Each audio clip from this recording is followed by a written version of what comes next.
Une quarantaine de promotions à l'Assemblée générale de l'Association des anciens enfants de troupes du Congo, tenue le 3 mars au Palais des Congrès de Brazzaville pour faire le point des activités menées en 2023. Une année marquée par la création à Dakar de la Fédération panafricaine des AET, avec à sa tête le Congolais Rémi Ayayo Sikunga, qui doit travailler pour une Afrique plus unie par le biais de ce cadre inclusif des AET des pays comme le Sénégal, la Côte d'Ivoire, le Congo. Cette élévation a valu un présent offert à Rémi Ayayos par la promotion Thomas Sankara lors de cette Assemblée générale.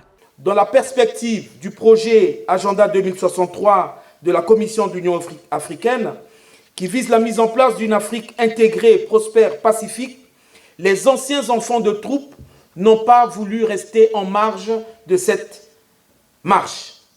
Ils se sont donc unis pour intégrer ce processus d'émancipation en mettant en place un organisme qui permettrait de fédérer non seulement les énergies, les intelligences, les capacités, bref, de contribuer à la marche en avant vers l'Afrique.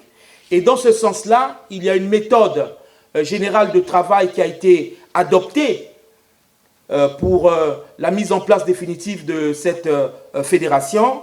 C'est la concertation, le dialogue permanent, le lobbying autant que faire se peut, l'encouragement des échanges d'expériences de fonctionnement entre les différentes associations, mais également l'utilisation maximale des nouvelles technologies de l'information et de la communication pour la transmission de nos informations et de nos différents messages.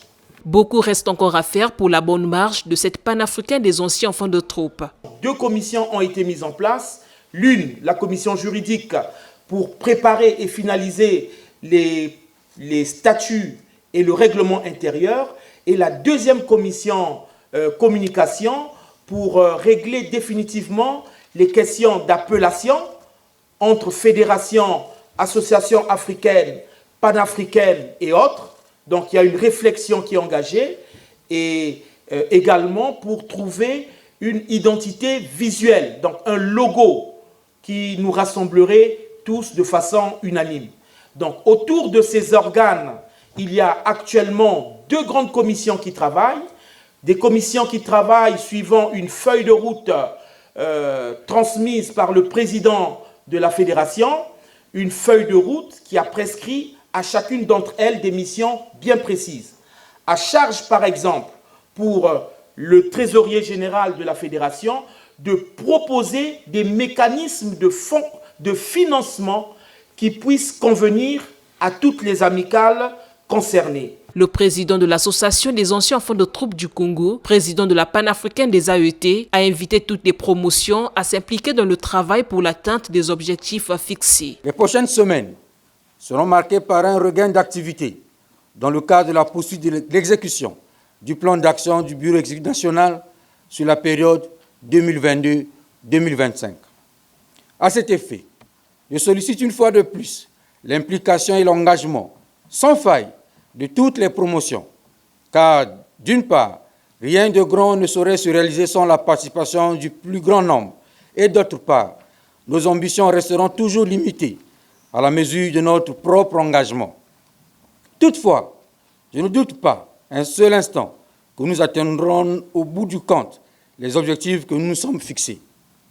Très chers grands anciens, messieurs les membres du Bureau exécutif national et de la Commission de contrôle et d'évaluation, messieurs les AET, dans le cadre de la mise en œuvre concrète du programme de la panafricaine des AET, des initiatives sont actuellement à l'étude qui pourraient nous voir accueillir ici à Brazzaville, à l'occasion de la Journée nationale des AET de cette année, les responsables des amicales Sœurs d'Afrique. En temps opportun, nous communiquerons plus efficacement et plus précisément afin que cet événement soit une réussite totale, grâce notamment à l'implication et à la participation de tous. Lors de cette Assemblée générale ordinaire, les participants ont adopté le rapport financier de 2023 et le rapport de la Commission de contrôle et d'évaluation.